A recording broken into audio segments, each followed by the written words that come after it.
Sir sir ಸ್ಪರ್ಧಾ ಸಾರಥಿ ಹೊಸ batch ಯಾವಾಗಿಂದ ಸ್ಟಾರ್ಟ್? ಇದೇ ಮಾರ್ಚ್ 7 ಶನಿವಾರ 2026ರಂದು ಹೊಸ ಬ್ಯಾಚಸ್ಗಳು ಆರಂಭ ಆಗ್ತಾ ಇದೆ. ಕರ್ನಾಟಕ ಸರ್ಕಾರ ಏನು ಈ ತಿಂಗಳಲ್ಲಿ 56,000 ಪ್ಲಸ್ ಸರ್ಕಾರಿ ಹುದ್ದೆಗಳಿಗೆ ಅನುಮೋದನೆ ಕೊಡ್ತಾ ಇದೆ. ಇದನ್ನ ಗಮನದಲ್ಲಿಟ್ಟುಕೊಂಡು KAS, police sub inspector, SDA, FDA, PC, village accountant, PDO ಹಾಗೆ ಕೇಂದ್ರ ಸರ್ಕಾರದ SSC ಮತ್ತು RRB ಎಕ್ಸಾಮ್ಸ್ಗಳನ್ನು ಗಮನದಲ್ಲಿಟ್ಟುಕೊಂಡು ಹೊಸ ಬ್ಯಾಚಸ್ಗಳನ್ನು ಆರಂಭ ಮಾಡ್ತಾ ಇದ್ದೀವಿ. ಸ್ಪರ್ಧಾ ಸಾರಥಿ ಸ್ಪೆಷಾಲಿಟಿ ನಮ್ಮ ಸಂಸ್ಥೆಯ ಸ್ಪೆಷಾಲಿಟಿ ಒಂದು ಎಜುಕೇಷನ್ ವಿತ್ ಮೆಡಿಟೇಷನ್ ಅನ್ನುವ ಪರಿಕಲ್ಪನೆ, ಇನ್ನೊಂದು ಎನ್ಲೈಟನ್ಮೆಂಟ್ ಕ್ಲಾಸಸ್ ಅಂತ ಹೇಳಿ. ಎನ್ಲೈಟ್ಮೆಂಟ್ ಕ್ಲಾಸ್ ಅಂದ್ರೆ ಎನ್ಲೈಟನ್ಮೆಂಟ್ ಕ್ಲಾಸಸ್ ಅಂತಂದ್ರೆ ಮೋಸ್ಟ್ ಆಫ್ ಆಸ್ಪಿರೆಂಟ್ಸ್ಗಳು ಎಕ್ಸಾಮ್ ಹಾಲಿಗೆ ಹೋದಾಗ ಅವ್ರು ಎಕ್ಸಾಮ್ ಪೇಪರ್ನ ನೋಡ್ತಾರೆ, ಕ್ವಶನ್ ಪೇಪರ್ ನೋಡಿದಾಗ ಅವ್ರ ತಲೆಯಲ್ಲಿ ಒಂದು ಪ್ರಶ್ನೆ ಬರುತ್ತೆ. ಏನು ಕೇಳಿದ್ರೆ, ನಾನು ನಿನ್ನೆ ಮೊನ್ನೆ ಅಥವಾ ಒಂದು ವರ್ಷದ ಈಚೆಗೂ 6 ತಿಂಗಳ ಈಚೆಗೂ ತುಂಬಾ ಪ್ರಯತ್ನ ಪಡ್ತಾ ಇದ್ದೆ, ಆದ್ರೆ ನಾನು ಓದಿರೋದು ಬೇರೆ, ಎಕ್ಸಾಮ್ ನಲ್ಲಿ ಬಂದಿರೋದು ಬೇರೆ, ಯಾಕೆ ಹೀಗಾಗ್ತಾ ಇದೆ ಅನ್ನೋ ಪ್ರಶ್ನೆ ಬರುತ್ತೆ. ಯಾಕೆ ಹೀಗಾಗತ್ತೆ ಅಂತ ಕೇಳಿದ್ರೆ, ಅವ್ರು ಏನನ್ನು ಓದಬೇಕು ಅದನ್ನು ಓದಿರೋದಿಲ್ಲ, ಸುಮ್ಮನೆ ಅನ್ವಾಂಟೆಡ್ ಥಿಂಗ್ಸ್ ಗಳನ್ನೆಲ್ಲ ಓದ್ತಾ ಇರ್ತಾರೆ. ನಾವೇನ್ ಮಾಡ್ತೀವಿ, ಯಾರೇ KAS ಆಗಲಿ, ಪೊಲೀಸ್ ಸಬ್ ಇನ್ಸ್ಪೆಕ್ಟರ್ ಆಗಲಿ, ಎನಿ ಗವರ್ಮೆಂಟ್ ಜಾಬ್ ಪ್ರಿಪರೇಷನ್ ಅಂತ ಬಂದರೂ ಕೂಡ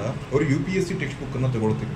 UPSC ಟೆಕ್ಸ್ಟ್ ಬುಕ್ ಅನ್ನು ತಗೊಂಡು ಏನನ್ನು ಓದಬೇಕು, ಏನನ್ನು ಓದಬಾರದು, ಈ ಐಡಿಯಾಸ್ ಅನ್ನ ಕೊಡ್ತೀವಿ. ಯಾವುದು ಎಕ್ಸಾಮಿಗೆ ತುಂಬಾ ಇಂಪಾರ್ಟೆಂಟ್ ಆಗುತ್ತಲ್ಲ, ಆ ಇಂಪಾರ್ಟೆಂಟ್ ಆಗುವ ಟಾಪಿಕ್ ನ ಮೇಲೆ 360 ಡಿಗ್ರಿ ಆಂಗಲ್ ನಲ್ಲಿ ವರ್ಕ್ ಮಾಡಿಸ್ತೀವಿ. ಯಾವುದು ಓದಬೇಕಾಗಿರೋದಿಲ್ಲ ಅದನ್ನ ಹೇಳ್ತೀವಿ, ಇದನ್ನ ನೀವು ಓದಬೇಕಾಗಿರೋದಿಲ್ಲ, ಓದುವ ಅವಶ್ಯಕತೆನೇ ಇಲ್ಲ, ಅದನ್ನ ನೀವು ತುಂಬಾ ಓದ್ಕೊಂತ ಗಮನ ಕೊಟ್ಕೊಂಡು ಕೂತ್ಕೊಂಡ್ರೆ ನಿಮ್ ಟೈಮ್ ವೇಸ್ಟ್ ಆಗುತ್ತೆ. ಈಗ ಆಸ್ಪಿರೆಂಟ್ಸ್ ಗಳು ಯಾಕೆ ತುಂಬಾ ಜನ ಫೇಲ್ ಆಗ್ತಾರೆ ಆಲ್ ಓವರ್ ಕರ್ನಾಟಕ ಅಂತ ಹೇಳಿದ್ರೆ ಇದೇ ಕಾರಣಕ್ಕೆ. ಅವ್ರಿಗೆ ಏನು ಓದಬೇಕು, ಏನು ಓದಬಾರದು ಅಂತ ಗೊತ್ತಿರೋದಿಲ್ಲ. ಅದಕ್ಕೆ ನಾವೇನ್ ಮಾಡ್ತೀವಿ, ಏನನ್ನು ಓದಬೇಕು ಅನ್ನಿರೋ ವಿಷಯದ ಮೇಲೆ ಬೇರೆ ಬೇರೆ ರಾಜ್ಯಗಳಲ್ಲಿ ಕೇಳಿರುವ ಪ್ರಶ್ನೆಗಳನ್ನ ತೆಗೆದು ಯಾವ ರೀತಿಯಲ್ಲಿ ಪ್ರಶ್ನೆಗಳನ್ನ ಕೇಳಿದ್ದಾರೆ, ಅಡಿಷನಲ್ ಕೀ ಪಾಯಿಂಟ್ಸ್ ಗಳನ್ನ ಹೆಂಗ್ ಓದಬಹುದು, ಯಾವ ರೀತಿ ಪ್ರಿಪರೇಷನ್ ಮಾಡ್ಕೊಳ್ಬೇಕು ಅದನ್ನೋದ್ರ ಮೇಲೆ ಅವ್ರಿಗೆ ವರ್ಕ್ ಅನ್ನ ಕೊಡ್ತೀವಿ. ಇದು ತುಂಬಾ ಎಫೆಕ್ಟಿವ್. ಈ ರೀತಿಯಲ್ಲಿ ನಮ್ಮ ವಿದ್ಯಾರ್ಥಿಗಳು ಪ್ರಿಪರೇಷನ್ ಆಗ್ತಾರೆ.